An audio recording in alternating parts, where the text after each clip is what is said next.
প্রকৃতির সঙ্গে আমরা মিশতে শিখে গেছি, সেইভাবেই আমরা চলছি। একটা উদাহরণস্বরূপ, একজন ইমাম সাহেব প্রতিদিন দোয়া করেন, দোয়ার মধ্যে বলেন রব্বি হাবলি মিনাস সলিহিন, রব্বি হাবলি মিনাস সলিহিন, রব্বি হাবলি মিনাস সলিহিন। এই কথাটা এক যুবক মুক্তাদি নামাজি তার মুখস্থ হয়ে গেছে। ছেলেটার তো খুব ভালো লেগে গেছে যে এই কথাটা কি, এর অর্থ বা কি। এসে জিজ্ঞাসা করছে, আচ্ছা ইমাম সাহেব, আপনি যে প্রতিদিন দুয়ার মধ্যে যেটা বলেন রব্বি হাবলি মিনাস সলিহিন, রব্বি হাবলি মিনাস সলিহিন, এর অর্থ কি? বলে বাপ তোর পায়ে ধরছে, এর অর্থ জিজ্ঞাসা করিস না। বলে কেন? বলে আমি এর অর্থ টর্থ জানি না, তুইও যেমন আমার কাছে শিখে শিখে মুখস্থ করেছি, তো আমিও আমার শিক্ষকের কাছ থেকে শিখে শিখে মুখস্থ করেছি। ঠিক আছে, ছেলেটা একটা চিরকুট লিখে এক জালসা হচ্ছে এক বক্তার হাতে দিয়েছে, দিয়ে বলছে বিয়াদবি মাফ করবেন, এই যে আয়াতটা দিলাম এর অর্থটা একটু জানার আমার খুব ইচ্ছা। তো বক্তা সাহেব বললেন, শোনো, এর অর্থ হচ্ছে যে হে আল্লাহ, আমাকে তুমি একটা নেক সন্তান দান করো। এর অর্থটা কি? যে হে আল্লাহ, আমাকে একটা নেক সন্তান দান করো। নবী ইব্রাহিম আলাইহিস সালাম এই দোয়াটা সব সময় করতেন। তো ওদের ইমাম সাহেবও ওটা করে, ওটা শিখে ও শিখেছে। আর এই ইমাম কার কাছ থেকে শিখেছে? তার শিক্ষকের কাছ থেকে শিখেছে, কিন্তু এর অর্থ জানে না। তো ছেলেটা জালসা থেকে অর্থটা জেনে গিয়ে সকালবেলা আবার ফজরে ওর সাথে দেখা, ইমাম সাহেবের সাথে দেখা, দেখে বলছে ইমাম সাহেব আমি উদ্ধার করেছি। তো কি বলে? ওই যে দোয়াটা আপনি যে বলেন ওর মানে। তাই না কি? বলে হ্যাঁ। তো কি মানে বাবা? বলছে রব্বি হাবলি মিনাস সলিহিন, এর মানে হচ্ছে যে হে আল্লাহ, আমাকে একটা নেক সন্তান দান করো। ইমাম সাহেব শুনে বলছে আস্তাগফিরুল্লাহ, আস্তাগফিরুল্লাহ। বলে আপনি আস্তাগফিরুল্লাহ পড়লেন কেন? বলে ওরে বোকা, আমি যদি আজ থেকে 10 বছর আগে এর অর্থ জানতাম তো এই দোয়াটা আমি ছেড়েই দিতাম। আমি যত দোয়া করি, আর প্রতি বছর আমার স্ত্রীর একটা করে পুত্র সন্তান জন্ম দেয়, প্রতি বছর এইভাবে 10 বছরে 10টা আমার বেটা হয়েছে। আমি যদি আগে জানতাম এই দোয়াটা আমি করতাম না। কথাটা বুঝতে পারলেন কিছু? তার মানে আমাদের সমাজে এরকম শুনে শুনে অনেক কথা আমরা শিখেছি, কিন্তু এর মানে মতলব জানি না, আর জানার ইচ্ছাও করি না। তো বিয়ে পড়াতে যখন যাওয়া হয় তো আলেমরা খুতবা শুরু করে আল্লাহর প্রশংসা দিয়ে, রসুলের প্রশংসা দিয়ে, তারপরে কোরআনের আয়াত চালু করে।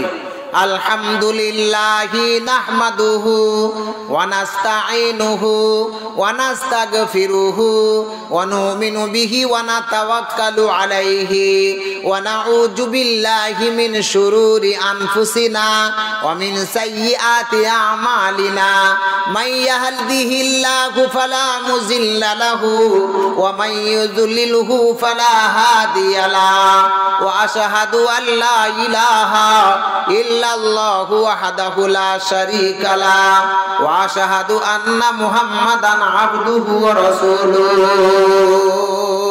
فإن خير الحديث كتاب الله وخير الهدي هدي محمد صلى الله عليه وسلم وشر الأمور محدثاتها وكل محدثة بدعة وكل بدعة ضلالة وكل ضلالة في النار।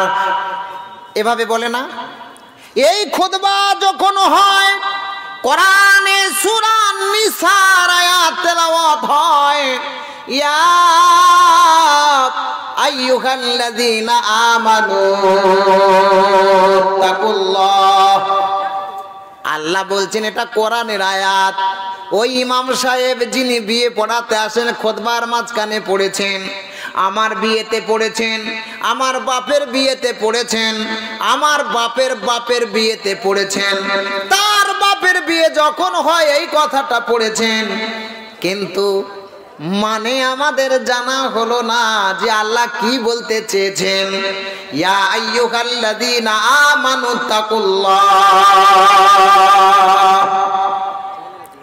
আল্লাহ বলছেন হে ঈমানদারগণ তোমরা আল্লাহর দিকে ভয় করো। কার দিকে ভয় করতে বলছে? ঈমানদাররা ফের আল্লাহ থেকে কেন ভয় করবে? এটা আজব কথা না? ইয়া আইয়ুহাল্লাযীনা আমানুত্তাকুল্লাহ, হে ঈমানদারগণ তোমরা আল্লাহর দিকে ভয় করো। হাক্কা তুকাতিহি ওয়ালা তামুতুন্না ইল্লা ওয়া আনতুম মুসলিমুন। আল্লাহ জানিয়ে দিলেন তোমরা আল্লাহর দিকে ভয় করো, আর ততক্ষণ পর্যন্ত তোমরা মৃত্যুবরণ করবে না যতক্ষণ তোমরা মুমিন না হবে। নারায়ে তাকবীর, নারায়ে তাকবীর। আচ্ছা মুমিন কজন হয়েছে হাত তোলেন তো দেখি। মুমিন হতে পেরেছি না এখন বাকিটা কি আছে? মুমিন হতে পেরেছি?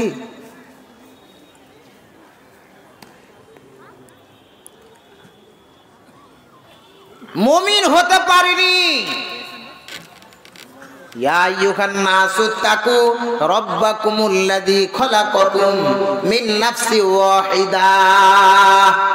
আবার আরেকটা আয়াতের মাধ্যমে বলা হলো ইয়া আইয়ুহান নাসু তাকু, তোমরা আল্লাহর দিকে ভয় করো। রাব্বাকুমুল্লাযী খলাকাকুম, যে আল্লাহ তোমাদেরকে সৃষ্টি করেছেন মিন নাফসি ওয়াহিদা, একটাই আত্মা থেকে।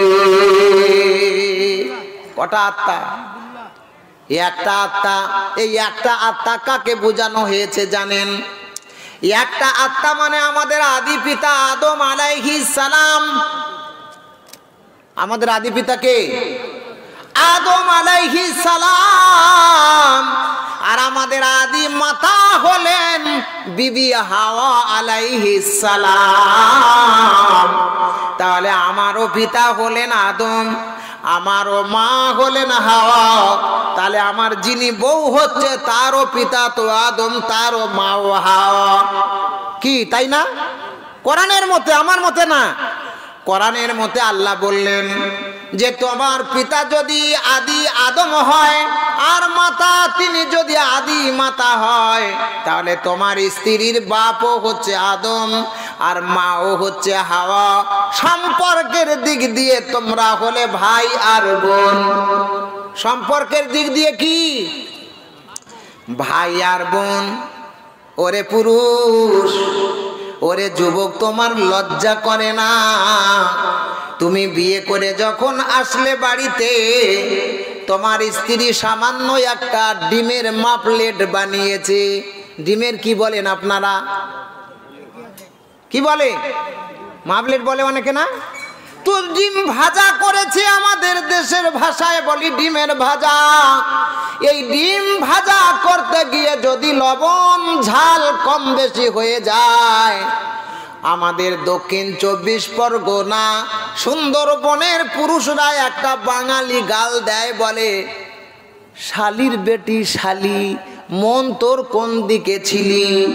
ঝাল কেন বেশি হলো, লবণ কেন কম? অথবা লবণ কেন বেশি, ঝাল কেন কম? স্ত্রীর গালাগালি করে। আচ্ছা মায়ের পেটের যদি বোন হয়, ওকে কি শালি বলা যাবে নাকি?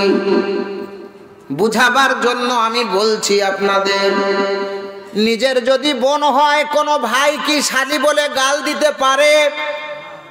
বাজে ভাষায় গাল দিতে কি পারে? জোরে বলুন আপনারা, পারবে? তাহলে স্ত্রীকে কেমন করে পুরুষরা গাল দেয়, লজ্জা লাগে না?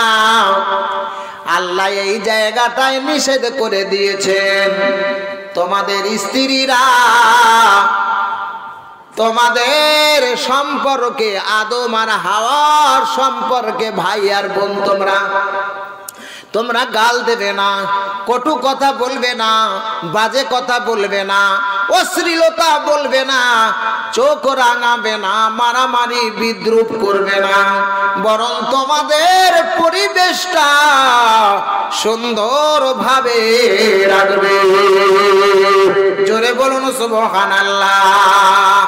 বেদে বলছে গৃহতি নম তরাচিতা নরারিষা বায়ো স্বর্গ দোপি মা গৃহসে জন্মভূমি জানিবে। তোমরা স্ত্রীদের সাথে সৎভাবে জীবন যাপন করবে। আল্লাহর কোরআন বলছেন ওয়াশিরুহুন্না বিল মারুফ, তোমরা স্ত্রীদের সাথে সৎভাবে জীবন যাপন করো। নারায়ে তাকবীর। কিভাবে জীবন যাপন করতে হবে?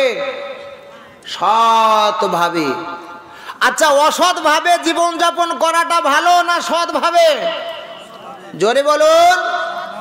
সৎভাবে জীবন যাপন করতে হবে।